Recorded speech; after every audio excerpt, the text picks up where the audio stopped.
بين الحقيقة والكذب خيط رفيع قوي اسمه الظاهر. احنا بنعيش حياتنا بنتعامل باللي بنشوفه وبنسمعه، وربنا من رحمته بينا خلى القلوب دي صناديق مقفولة وما يعرفش سرها غيره. بس أنا هو لسبب مجهول الصندوق ده اتفتح قدامي وسمعت اللي ما كانش ينفع يتسمع. تعالوا احكي لكم الحكاية من أولها، يمكن تكون ليكم طوق نجاة زي ما كانت ليا. أنا اسمي هانم، طول عمري شايفة نفسي فوق الكل، وده لأني أحلى واحدة في إخواتي وأصغرهم. أمي وأبويا كانوا بيدلعوني على الآخر، كل طلباتي مجابة حتى لو فوق طاقتهم، أصل كانوا لازم ينفذوا كل طلباتي وإلا هيحصل اللي مش هيقدروا عليه من زن وخناق وزعيق طول اليوم. إحنا كنا ساكنين في منطقة شعبية، بس أنا كنت عاملة زي الطاووس ونفشة ريشة على الكل، كأن اللي خلقني ما خلقش زيي. كبرت وكان لازم أتجوز، أصل من كتر ما كان بيتقدم لي عرسان كتير وبرفض طلعت عليا سمعة إني متكبرة ومش بوافق على أي حد. وفجأة العمر عدى وبقى عندي 30 سنة، إخواتي كلهم أكبر مني بكتير ومتجوزين وعايشين في بيوتهم، وأنا اللي عايشة أخدم في أمي وأبويا لأنهم كبار في السن. وبصراحة زهقت. وفي يوم اتعرفت على عبده، كان ساكن جديد لسه ما يعرفش عني حاجة. عجبته وطلب إيدي ووافقت رغم إن ما كانش من طموحي إن أقعد في نفس المنطقة، لأ وكمان نفس العمارة. أصل العمارة كانت بتاعة أبويا رغم إنه كان بايع شقق كتير منها ومأجر الباقي إيجار قديم. وبرغم إن عبده غلبان وياما جالي أحسن منه بكتير، بس هو كده، أصل البطران يقع في القطران. وقلت هي جوازة والسلام. وبصراحة عبده كان غلبان جدا، استحمل لساني وصوتي العالي وقبل تصرفاتي وعجرفتي بمنتهى الهدوء واختار السكوت. واتجوزت وخلفت 3 صبيان وبنتين. كنت فرحانة إني طلعت ولادة وجبت الصبيان قبل البنات، وكنت بتعايق بيهم وأنا ماشية. وعبده سافر جاله شغل كويس برا مصر وأنا قعدت أربي العيال. أمي وأبويا ماتوا وأنا أخدت شقتهم وخلصت حق إخواتي برخص التراب، ومحدش منهم قدر ياخدها. هم عارفين لساني ومش هيخلصوا مني. وبقى عندي شقتين في العمارة، وبدأت أزهق في الجيران وأطفشهم لحد ما بقى عندي 4 شقق. جوزت عيال الرجالة كل واحد في شقة، والبنات جوزتهم بره. وجوزي كان دايما بيسافر، وكنت أنا الأم والأب، الأب ل5 ولاد. وده زاد من قوتي وعجرفتي وصوتي العالي وطبعي الشديد. كنت فاكراها جدعانة إن بقى قوية وقادرة ولساني طويل، لساني طويل على كل اللي حواليا. حتى عيالي ربيتهم بشدة وعلمتهم إن كلمتي أمر وتمشي زي السيف على الكبير منهم قبل الصغير. جوزت الصبيان عرايس على نقاوة عيني عشان يبقوا تحت جناحي، والبنات برضو. حياتي كانت ماشية عادية، ست رغم كبر سني إلا إني متمسكة ومسيطرة. مراتات ولادي بينزلوا يخدموني وأنا معظم وقتي ببقى واقفة في البلكونة، أصل كنت بحب أراقب الناس وهي ماشية وأشوف دي شايلة إيه وده مخبي إيه وجايبه لمراته. كنت بستمتع لما بعرف أسرار الناس، كانت متعتي الوحيدة إن أتجسس على أخبارهم وأعرف أسرارهم. بس ما كنتش أعرف إن متعتي دي هتتقلب ضدي وهتكون لعنة عليا تقلب حياتي كلها. وده لما في يوم كنت فوق السطح وبرازي في خلق الله كالعادة، وكنت بحاول أطفش راجل كبير كهنة كان قاعد في أوضة على السطح. كنت كل يوم أطلع وأفضل أزهق فيه، وما كانش يهمني سنه ولا حالته الصحية، أصله ما كانش بيدفع الإيجار. وفي اليوم ده كنت طالعة وناوياله على نية سودة. وأول ما فتحت الباب لقيته نايم على السرير. قلت له اسمع بقى يا راجل يا كهنة، أنا استحملتك كتير، انت لازم تفضيلي الأوضة دي آخر الشهر وإلا هرميك في الشارع انت وشوية الكراكيب اللي ماليلي بيهم السطح. بس الغريب انه ما كانش بيرد. قربت منه وعرفت انه مات. صحيح اتفزعت في البداية، بس بعد كده قلت يلا الله يرحمه وفر عليا طرده. المهم ان اهل الحارة جمعوا من بعض ودفنوه وعملوا له عزاء. اصل الصراحة الراجل ده كان غلبان وطيب وكان دايما لسانه حلو مع الناس كلها، وعمره ما كشر في وش حد أبدا، حتى أنا رغم إن معاملتي ليه كانت زفت، إلا إنه كان دايما بيدعيلي وبيقولي ربنا يهديكي ويحسن يا بنتي ما بين إيديكي. كنت بستغرب، بس كنت بقول إنه بيدعيلي عشان ما طردوش من الأوضة، وما كنتش بحط في بالي. طلعت السطوح وبدأت أفضي الأوضة، وجبت الراجل اللي اسمه منصور بتاع الربابيكيا عشان يشيل الكركبة بتاعة الراجل ده. وهو بيشيل لقيت صندوق خشب صغير، صندوق موجود جنب السرير ومكتوب عليه ديتي لست هانم. استغربت وقلت وهو مستني لما يموت عشان يجيب لي هدية؟ أخدت الصندوق ونزلت بيه شقتي، واتصدمت لما فتحت الصندوق ولقيت جواه راديو صغير، راديو قديم جدا. قلت وماله، أبقى أسمع عليه الست الساعة 8 في الإذاعة ساعة المغربية في البلكونة. وبدأت أنضفه، وطلبت من البت عليا مرات ابني تعمل لي كوباية شاي بالنعناع، وقعدت في البلكونة وبدأت أشغل الراديو. بس الغريب إن كل ما حرك بكرة الراديو ما يشتغلش. خبطته في السور وقلت يعني هي الحداية هترمي كتاكيت؟ ما هو أكيد خربان زي صاحبه. وقعدت متعكننة بتاع دقيقتين لحد ما بدأ يطلع من الراديو صوت وش ووشوشة. لكن فجأة برقت عيني، وده لما سمعت صوت عالية مرات ابني الكبير وهي بتقول الواحد طول النهار شغال زي الحمار، هي الولية دي مش هتهمد وترحمنا وتسيبنا نطلع نرتاح شوية في شققنا مع رجالتنا؟ استغربت، هو ازاي صوت البت عالية طالع من الراديو وهي قاعدة قدامي على الكنبة وما بتتكلمش من الأساس؟ ندهت عليها وقلت لها بنتي يا عالية تعالي لحد هنا، أنا عايزة أقولك حاجة. لقيتها جارية جاي وهي بتبتسم وبتقولي نعم يا ماما، عايزاني في حاجة؟ وفي نفس الوقت صوتها طالع من الراديو وبتقولي يا ولية يا مفترية ما تتهدي بقى، يهدك ربنا، هو انتي ما بتهمديش؟ كنت حاسة اني هتجنن، هو ايه اللي بيحصل ده؟ هو بيحصل ازاي؟ يا كنتش اتجننت. قمت اتنفضت وبقيت بتحرك في الأوضة زي المجنونة. قلت لها انتي مش سامعة حاجة يا بنتي عالية؟ ردت باستغراب وقالت هسمع ايه يا ماما؟ قلت لها يعني مفيش صوت غيري أنا وانتي في الأوضة؟ مش سامعة أي صوت طالع من الراديو؟ ردت وقالت أيوة، مفيش غير أنا وانتي في الشقة كلها، والراديو بايظ يا حماتي، مالك فيكي ايه؟ وفي نفس الوقت سمعت صوتها من الراديو بتقول شكلك هتتجنني ولا ايه؟ يلا أو نرميكي في العباسية ونخلص منك. قلت لها تترمي على ظهرك يا بعيدة، امشي من قدامي ككمشش في ركبك.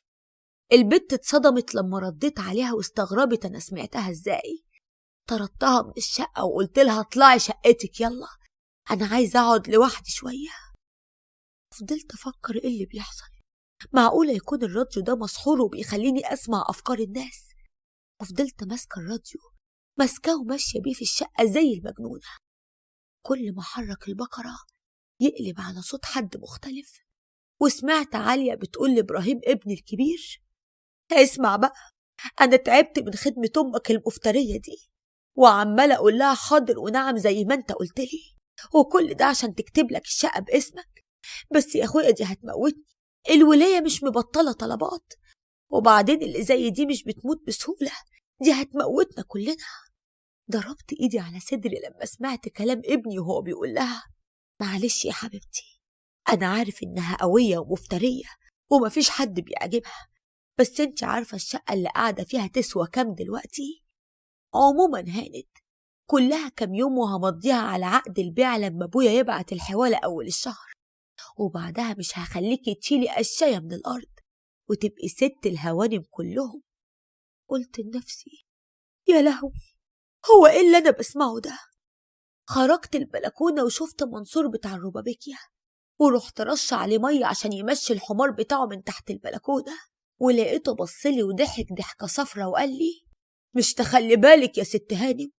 قلت له أنا قلت لك مليون مرة ما تقفش بالحمار تحت بلكونتي، وبعدين دي عمارتي وأنا حرة، هتعترض ولا إيه؟ بصلي وقال لي هو أنا أقدر يا ست؟ والصوت اللي طلع من الراديو بيقول لي: ربنا ياخدك يا ولية يا مفترية، يوم المنى لما أعدي وأسمع خبرك يا مؤذية. رديت وقلت له: إن شاء الله أنت يا منصور يا معفن. ورحت رشة مية تاني عليه، وقلبت بكرة الراديو وسمعت صوت أم أحمد جارتنا وهي جاية من أول الشارع وبتقول: يا ساتر، الولية البومة دي قاعدة ليل نهار في البلكونة، مش سايبة ولا الرايح ولا اللي جاي. ولية حشرية وحسادة، رغم إن على قلبها دهب وفلوس لو كلتهم أكل مش هيخلصوا، لكن دايما بصة في اللي في إيد غيرها، ربنا يريحنا منها. قلت لها: إن شاء الله أنت يا ولية يا قرشاطة. وأول ما قربت مني لقيتها بتقول: يسعد مساكي يا ست هانم، والله الواحد لو عدى يومه وما اصطبحش بوشك القمر ده يحس إن ناقصه حاجة. قلت لها: ما أنا عارفة غلاوتي عندك كويس قوي، بس أنا بقى لما بصطبح بوشك اللي زي البومة ده يومي بيتقفل. كنت بغلي من جوايا، مش عايزة أسمع حد تاني. معقولة هي الناس بقت وحشة كده إمتى؟ وحاولت أطفي الراديو، مش عايزة أسمع حد ولا أعرف حقيقة حد. ده طلع إن لما ربنا ما خلاناش نطلع على نوايا بعض ده نعمة كبيرة قوي. مسكت دماغي وحاولت أنام، يمكن أكون بحلم وإن موضوع الراديو ده مجرد خيال أو حلم وهفوق منه. مسكت الموبايل واتصلت بعبده جوزي، وأول ما التليفون رن سمعته بيقول لحد جنبه: يا دي النيلة، هي الولية دي مش هتحل عني لا صبح ولا ليل. أنا قلت لإبراهيم ابنها يبقى يديها منوم في الشاي عشان تتخمد وما تتصلش بيا بالليل وتفضل تسمعني كلام زي السم، وتمن عليا إنها اتجوزتني وإني مش قد مقامها، مش مكفيها إني سبت لها البلد كلها وهجيت. ست صليت اللسان، الواحد مش عايز يرجع مصر بسببها. ردت عليه واحدة وقالت له: وانت ايه اللي مصبرك على الولية دي يا عبدو؟ ما تطلقها وتريح نفسك. رد عبدو وقال لها: والله يا سماح، لولا اني مدي عهد لابوها ان اتحملها واطول بالي عليها كنت زماني مطلقها من زمان. بس للأسف وعدته لما رحت عشان اسكن عندهم. يومها ابوها شاف فيا شاب طيب ومقطوع من شجرة، قال لي: ايه رأيك هديك الشقة تمليك بدل إيجار؟ قلت له: بس أنا على باب الله وما عنديش فلوس عشان أشتري الشقة منك تمليك يا عم الحاج، ده أنا يا دوب هدفع الإيجار وهكمل طول الشهر إشحاف. رد وقال لي: هديك الشقة تمليك ومعاها مرتب شهري، بس بشرط تتجوز هانم بنتي. يومها استغرب، إيه اللي يخلي راجل طيب زي أبوها يعرض عليا عرض زي ده؟ بس هو شاف في عينيا السؤال وجاوبني عليه، ولقيته بيقول لي: بص يا ابني، هانم بنتي جت بعد ما بطلت خلفة، كانوا اخواتها كبروا وهي كانت لسه صغيرة، دلعتها زيادة عن اللزوم لما بقى صوتها عالي وأي طلب مجاب، واللي مش بتاخده بالذوق بقت تاخده بالعافية. اخواتها بعدوا عنها واتربت وحيدة بسبب اسلوبها، وانا كبرت والمرض هدني وخايف اموت واسيبها لوحدها، عشان كده نفسي اطمن عليها، وانا شايف انك راجل غلبان وطيب وكل اللي محتاجه منك انك تتحملها وتخليك جنبها مهما حصل. وانا وعدته، ومن يومها وانا متحملها وعايش معاها في جحيم. فكرت كتير اطلقها لكن كانت بتصعب عليا، حتى ولادها مش عتقاهم، مسودة عيشتهم وممررة حياتهم. ردت وقالت له: يعني هتفضل مخبي عليها جوازنا العمر كله يا عبدو؟ رد وقال: يعني هينوبك لو عرفت، غير ان هينوبك من السواد جانب يا حبيبتي. كنت بسمعه عينيا مبرقة، ما كنتش مصدقة. يعني حتى عبده طلع متجوزني عشان ابويا اداله الشقة مش عشان بيحبني؟ حتى عبده طلع كداب؟ كلهم طلعوا قشرة دهبصيني. كانت من اصعب الليالي اللي مرت عليا. طول عمري حاسة اني قوية ومسيطرة على الكل، وان الست هانم اللي كلمتي مسموعة من الكل، بس للأسف طلعت عايشة كدبة كبيرة والكل مغفلني وبيضحك في وشي وهو من جواه بيتمنى لي الموت. بصيت لنفسي في المراية والأول مرة أشوف نفسي على حقيقتها. أنا إنسانة بشعة ووحشة، محدش كان بيسلم من أذيتي. بلوم عليهم ليه؟ مش دي زرعتي ولازم أدوق حصادها؟ مش أنا اللي أذيت إخواتي وأخدت حقهم. ابني دلوقتي بيعمل زيي، بيدور إزاي ياكل حقي وحق إخواته. مش أنا اللي افتريت على مراته لحد ما بقت تتمنى موتي. مش أنا اللي كنت بأذي جيراني بلساني لحد ما كرهوني. ما تلوميش حد غير نفسك يا هانم. مسكت الراديو ورميته من البلكونة وحاولت أنام في الليلة دي، وأخيرا نمت من غير ما أسمع صوت الوش اللي طالع من الراديو. وطلع النهار وصحيت على صوت سلوى مرات ابني مصطفى. صحيت وهي بتقولي: صباح الخير يا ماما، اتأخرتي قوي في النوم النهاردة. يلا قومي أنا حضرتلك الفطار. يلا افطري وخدي علاج الضغط على ما علقلك على أحلى كوباية شاي. قمت وأنا مبتسمة وبقول لها: صباحك فل يا مرات ابني. كنت فرحانة، أصل كنت بتمنى إن اللي حصل امبارح يكون مجرد كابوس. بس للأسف أول ما دخلت البلكونة لقيت الراديو. يعني ما كانش كابوس، يعني كل اللي حصل كان حقيقة. طب أنا رميت الراديو ده، إيه اللي رجعه تاني؟ لحد ما شفت الولا حموكشة صابلوست حسن الميكانيكي، عيل يتيم بس شقي، وليل ونهار قرفني بلعب الكورة، وكل ما الكورة تدخل عندي أخدها وأقطعها عشان يحرم يلعب بيها تاني. لقيته قرب مني وقال لي: ازيك يا ست هان؟ على فكرة أنا شفتك امبارح وانت بترمي الراديو ده في الشارع، وأخدت وعرفت إنه بايظ، بس أنا صلحتهولك وخليته يشتغل وحطيتهولك كمان في البلكونة. ايه رأيك بقى؟ عشان ما تبقيش تقطعيلي الكرة تاني وتسيبيني ألعب شوية، وأنا وعيدك مش هدخلها عندك تاني. كان هين عليا عيط. قلت له: صلحته ليه موكوس؟ هو أنا كنت طلبت منك تعمل حاجة زي دي؟ ده انت عيل غتت صحيح. طيب ايه رأيك بقى لو شفتك بتلعب بالكورة برضه هقطعها؟ وأخدت الراديو، بس قبل ما أدخل سمعت صوت الواد حموكشة من الراديو وهو بيقول: الله يسامحك، ده أنا بحوش فلوسي اللي باخدها من الأسطى حسن طول الأسبوع، ومش باكل عشان أشتري الكورة وألعب بيها في الأجازة زي العيال. لو تعرفي قد إيه ببقى نفسي أشتري سندوتش شاورما زي العيال، لكن مش برضه عشان أجيب الكورة، وانتي بتاخديها بمنتهى السهولة وتقطعيها. نفسي ربنا يهديكي وتسيبيني ألعب شوية صغيرين. كلامه قطع قلبي. حتى الواد اليتيم مسلمش من أذيتي. بصيت له وقلت له: خد يا واد يا حموكشة، تعال أنا عايزاك. قرب مني وقال لي بصوت مكسور: نعم، عايزة ايه يا ست هاني؟ طلعت 200 جنيه وقلت له: خد يا واد، خد هاتلك كرة حلوة من الغالية، وهاتلك سندوتش شاورما من اللي نفسك فيه. لقيته اتنطط من الفرحة وقال لي: ده ليا أنا؟ معقولة؟ قلت له: آه، مش انت صلحت لي الراديو؟ يلا بقى روح هاتلك الكرة والعب براحتك. سمعته بيقول: ياه، أول مرة الست هانم تبقى طيبة كده. يا رب يخليكي وتفضلي طيبة وبتضحكي كده على طول. ده انت لما بتضحكي بتكوني جميلة قوي، أحسن بكتير من وانت مكشرة وبتتخنقي. ابتسمت على براءته وقلبه الأبيض اللي لسه الدنيا ما لوثتهوش، وأخدت الراديو وقعدت بيه على السرير وأنا مش عارفة أعمل إيه. لفيت البقرة وسمعت الست أم إسماعيل بتقول لبنتها: هنعمل إيه في مصاريف المستشفى؟ أخوكي لازم يعمل العملية. حاولت أستلف من مدير المستشفى لكنه رفض وقال لي: انت اشتغلتي شيفت واحد الشهر ده. بنتها ردت وقالت: ما تخافيش يا ماما، بإذن الله هدور على شغل وربنا مش هينسانا.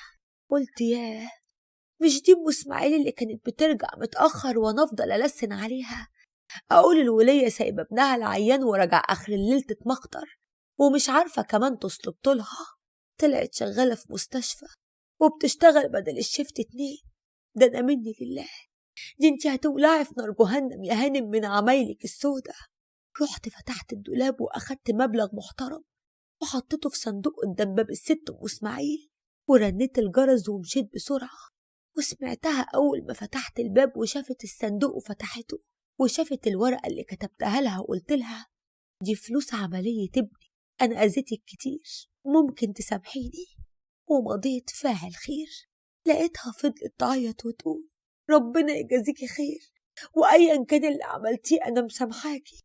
حسيت براحة غريبة، وبعد ما كنت شايفة إن الراديو ده نقمة في حياتي، حسيت إنه ممكن يكون فرصة لتغيير حياتي.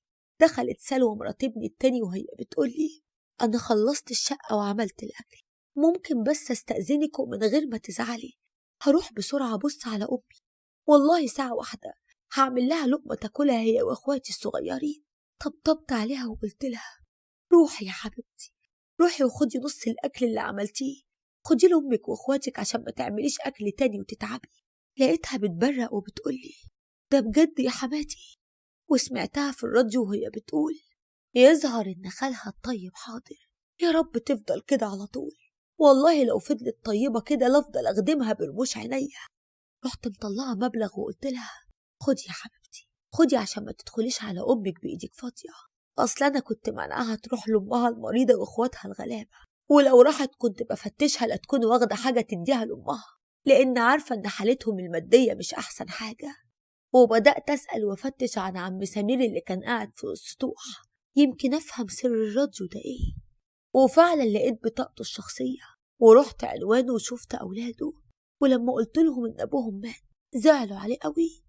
وعرفت أغرب حاجة ممكن أسمعها عنه، عرفت إن الراجل ده كان دكتور في الجامعة في مجال الإلكترونيات، وإنه كان شغال على اختراع، وفي مؤسسات كبيرة جدا كانوا عايزين ياخدوا منه الاختراع ده، وعشان كان خايف على ولاده مشي وسابهم، مشي من سنين طويلة.